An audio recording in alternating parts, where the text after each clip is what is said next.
Hello, everybody. Welcome to another episode of Studying Law Around the World. Today, we have the opportunity to receive Sandra Shime. She's the Director of Dispute Resolution Services here in Ontario. She has an extensive experience in dispute resolution, adjudication, and management in both the private and public sectors. Thank you so much for joining us today, Sandra. Good afternoon. Thank you for having me on this podcast, and I look forward to our conversation today. Amazing. Well, to start our conversation today, I'd love to hear a little bit about yourself. You could introduce yourself shortly to our listeners, and we can just right after that jump into our conversation. Absolutely. So you've indicated my name and my title, and I do work here for the Ontario province, and I work as the Director of Dispute Resolution Services in the Ministry of Labour, Immigration, Training, and Skills Development. And in my job, what my team does is we provide mediation assistance to unions and employers to assist with collective bargaining across the province. So, in more layman's terms, I would say that we work with parties to prevent work stoppages and labor disruptions across the province in the private and public sector and assist parties to get to their collective agreements. It's every day, it's a different workplace and different parties. And that's what makes it really interesting is we get to share and be part of people's workplaces across the province, whether it be a large workplace like a large private manufacturer, or we get to be in a municipality, at a school board, involved in transit, involved in medical facility. And we're really privileged that people share their lives and their workplaces with us every day. But that's also what makes our work very, very interesting is we get to be part of working with parties, unions, and employers to come to agreements that define and explain what the terms of their work conditions will be over the course of their collective agreement. That sounds so interesting.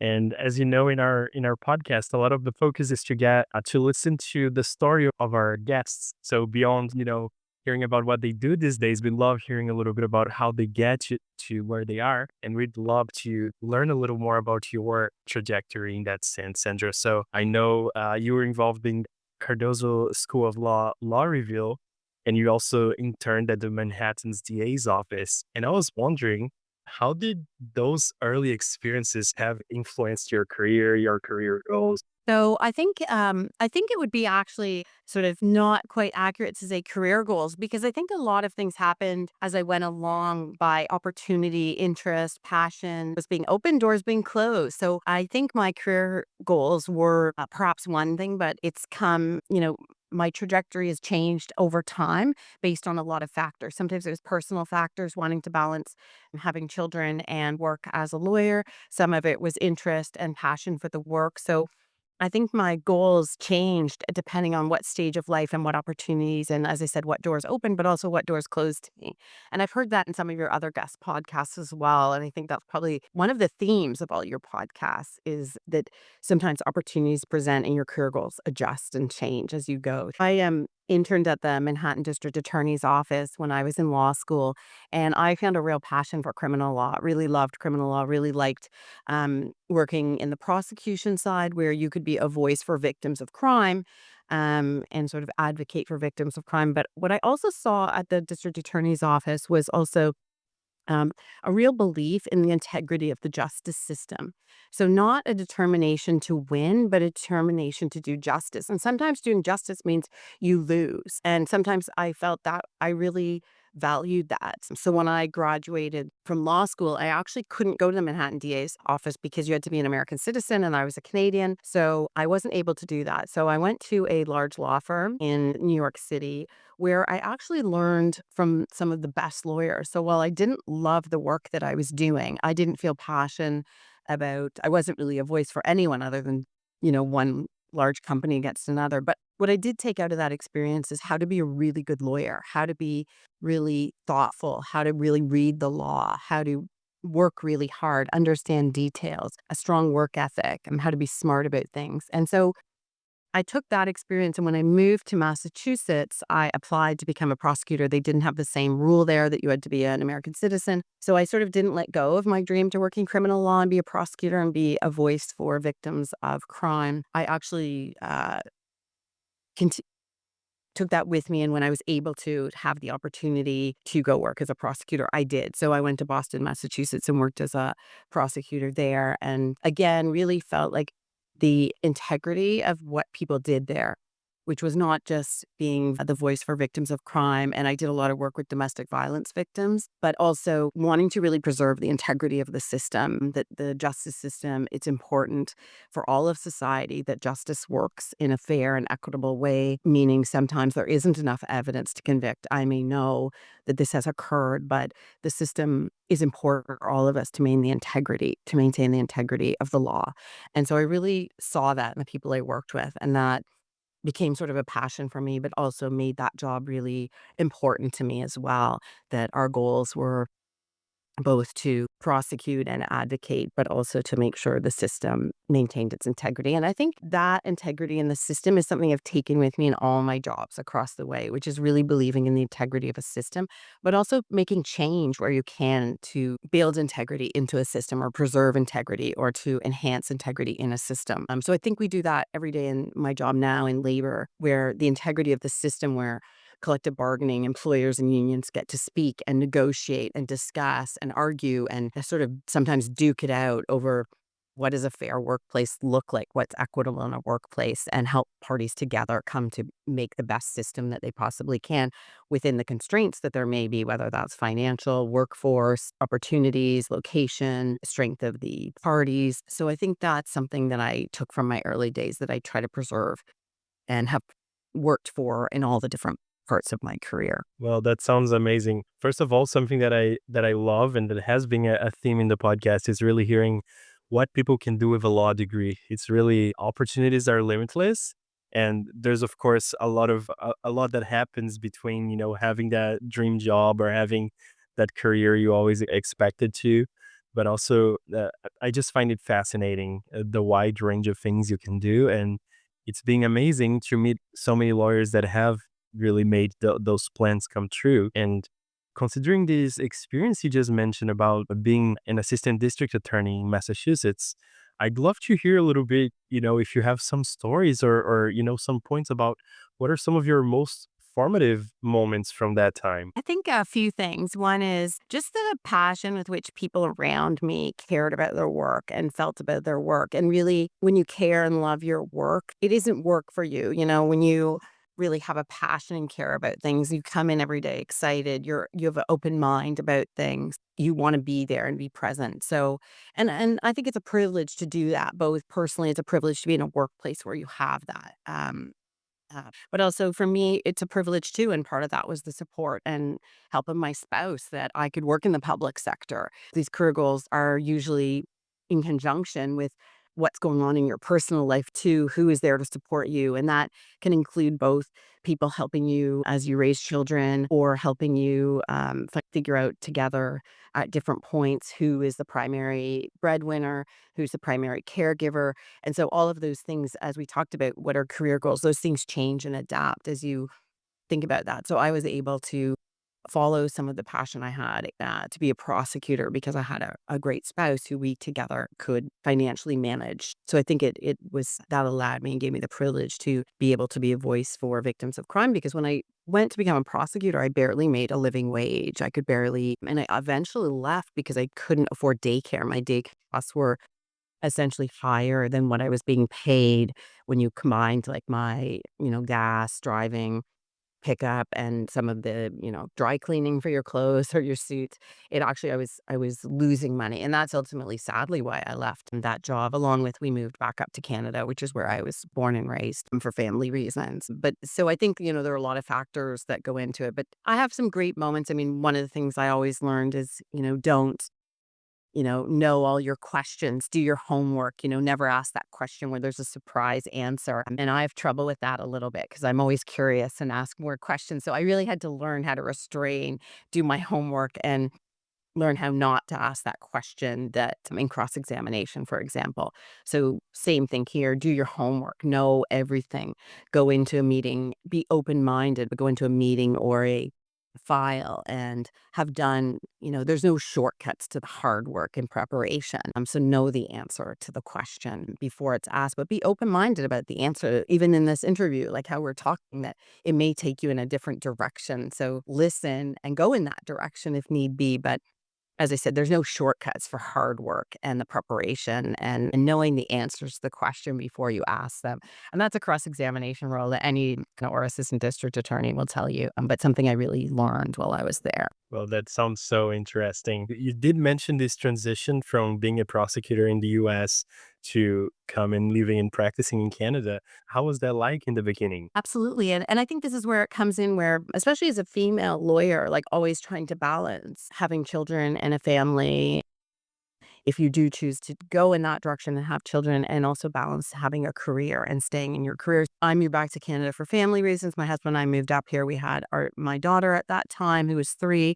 One of the issues I had is we were both litigators, and so I was a prosecutor down in the States. My husband was in litigation, and we were struggling to navigate that together. If we were both in court, not having backup if our daughter was sick. So again, your career goals shifting. And so my goals shifted, that I wanted to continue work, do something interesting, but we couldn't sustain 2 litigators and having a small child. So I started looking around, and I came and ended up being adjudicator. I interviewed at a number of places and ended up working as an adjudicator at the Workplace Safety Insurance Appeals Tribunal.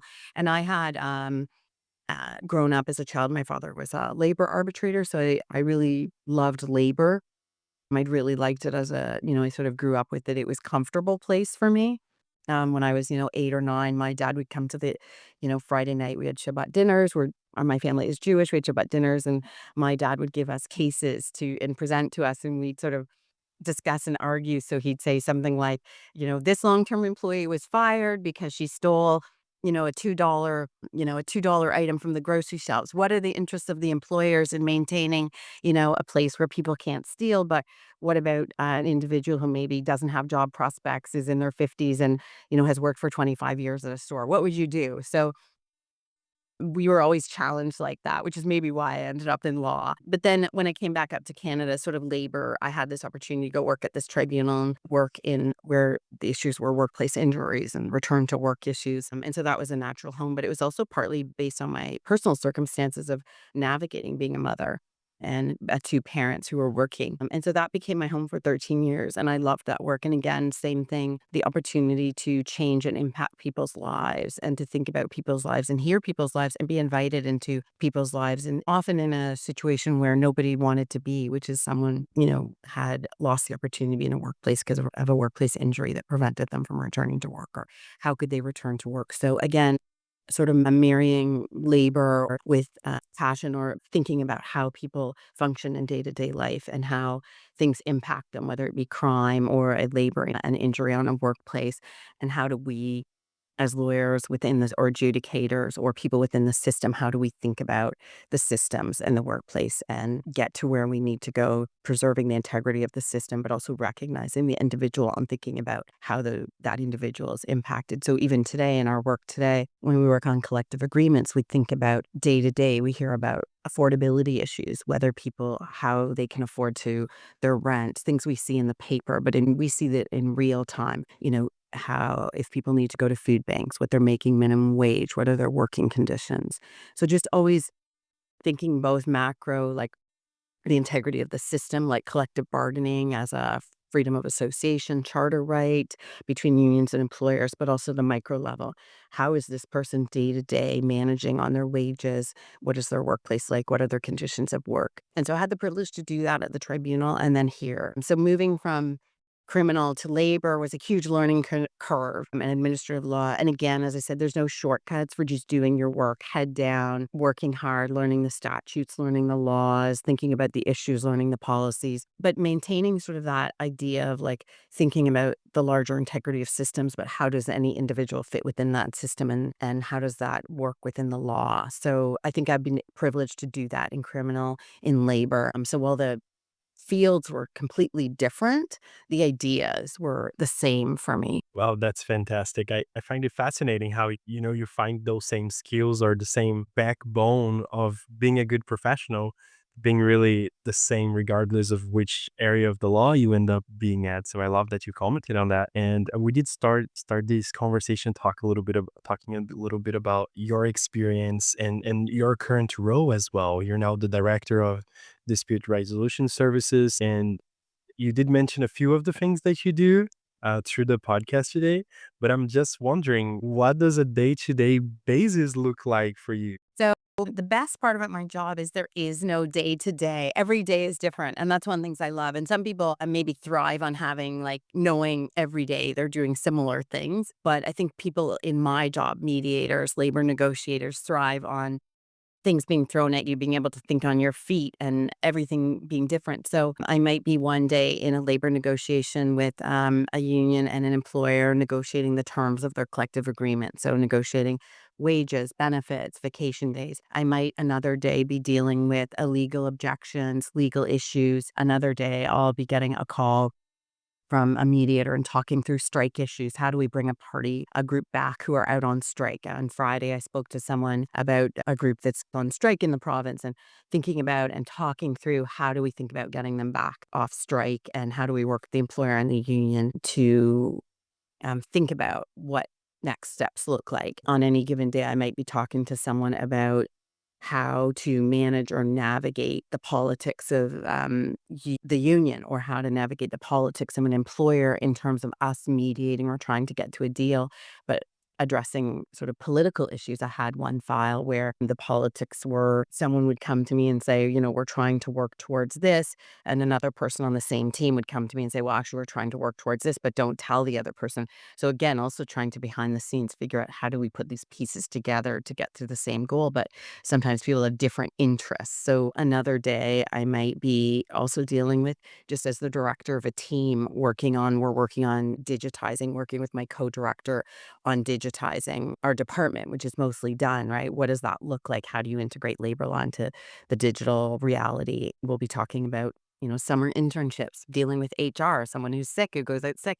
How do we manage their workload? So what are pilot projects? Thinking about what are things we can do, connecting or reaching out to stakeholders to figure out to do problem solving. We get an email, there's a big issue, like calling and reaching out to that stakeholder. How do we problem solve? So another big thing I talk to young lawyers about is you have the law and then you have the practical. So how do you marry those two, right? And sometimes, people just want to focus on the law and some people want to focus on the practical, but how do you marry the law and practical? So in terms of efficiency, so example, someone calls and says, well, I know I have to go through this step, this step, this step.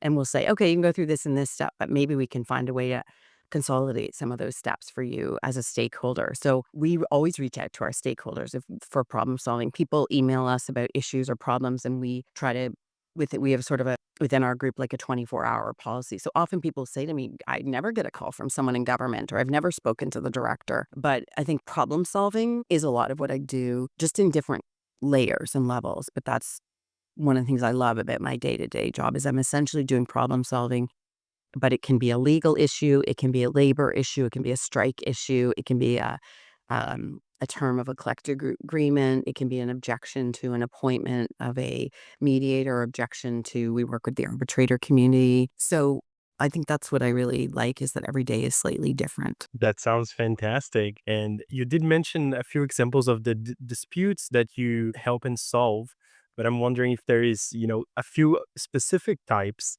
that you deal most with. And then also, how do you, use your team to resolve them the most fair and efficient way possible? So I think the best answer to that is, so in order to legally strike in Ontario, you have to come through my division. So what we do, an example would be parties would come to us to help them negotiate or mediate. Most collective agreements expire.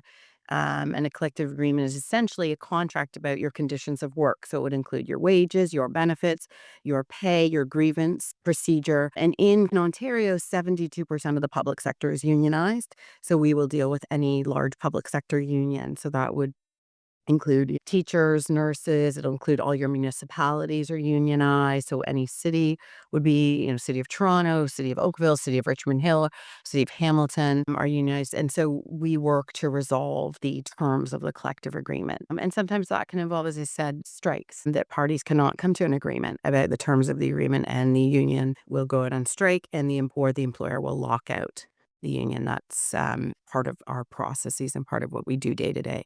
So we might be working with a large group. It could be a large municipality and all the workers for that municipality, or it could be a car manufacturer or a small company. And we had one file where the mediator, one of the big issues was that the union was a small group of people, but they wanted a coffee maker. They wanted it in their collective agreement.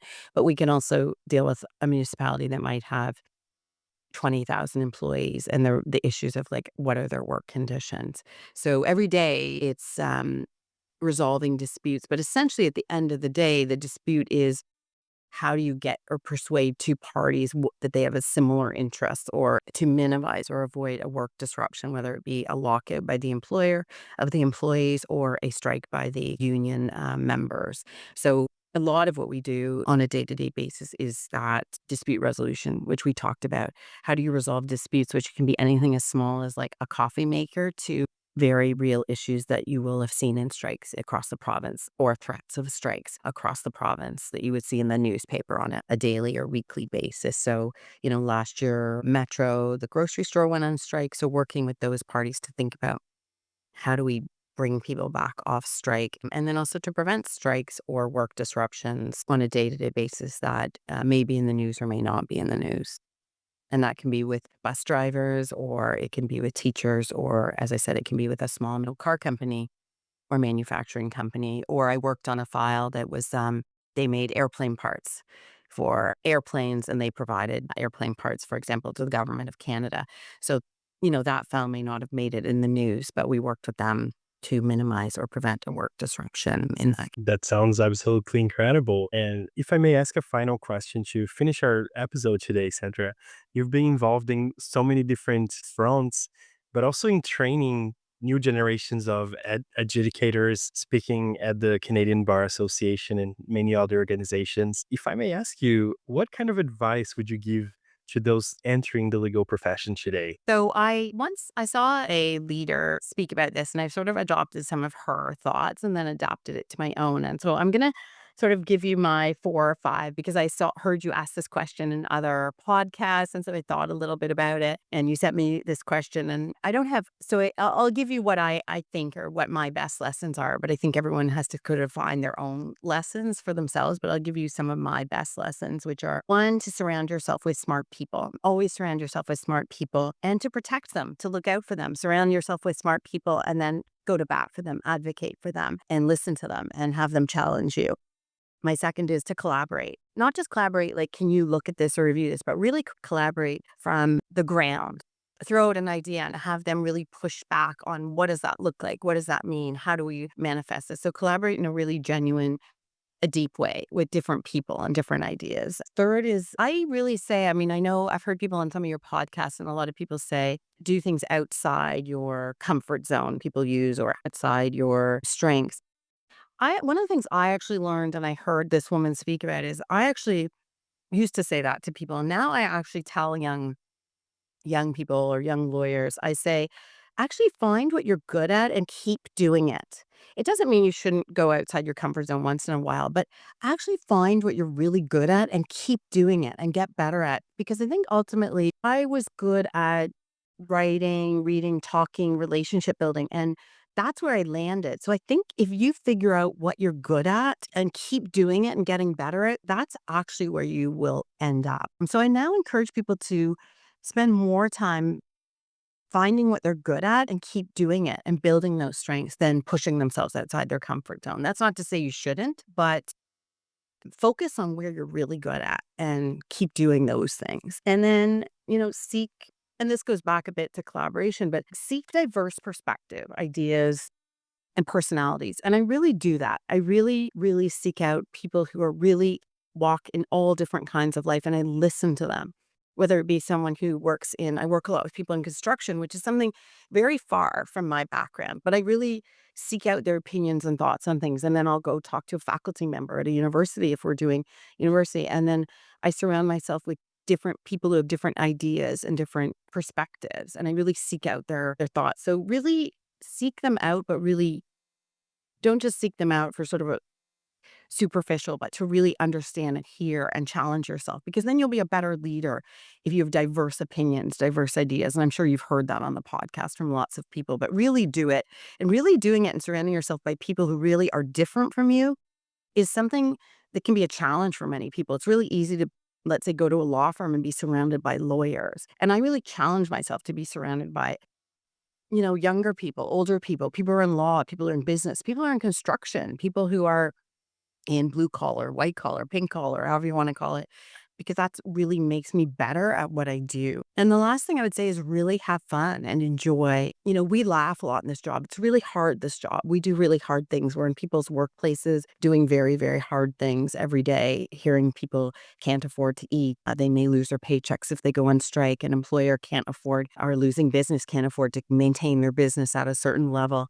But we spend a lot of time with each other, sort of finding humor at things in life that happen and laughing and on my team and joking about each other and our strengths, our weaknesses. And I think when you love and care about your work, you can find that. But that also allows you to be stronger, that you take your work very seriously, but you don't always take yourself so seriously. That's sort of a long way of saying enjoy and laugh at yourself a little bit and laugh at sometimes the circumstances you find yourself in, but also really enjoy what you do and have fun. I love that. I really appreciate you taking the time to sharing those insights. I feel like they can definitely inspire a lot of our listeners, and I especially like what you said about focusing on what you're good at. I really resonate with that. Sometimes I've heard about schools that sometimes at school, if you don't do good at math, your parents will put you in extra math classes so you can level up. But then sometimes you're so good at the arts or literature and you don't get any extra work on that. So it might be just the key to focus on what you're good at. And I just love that you brought that up.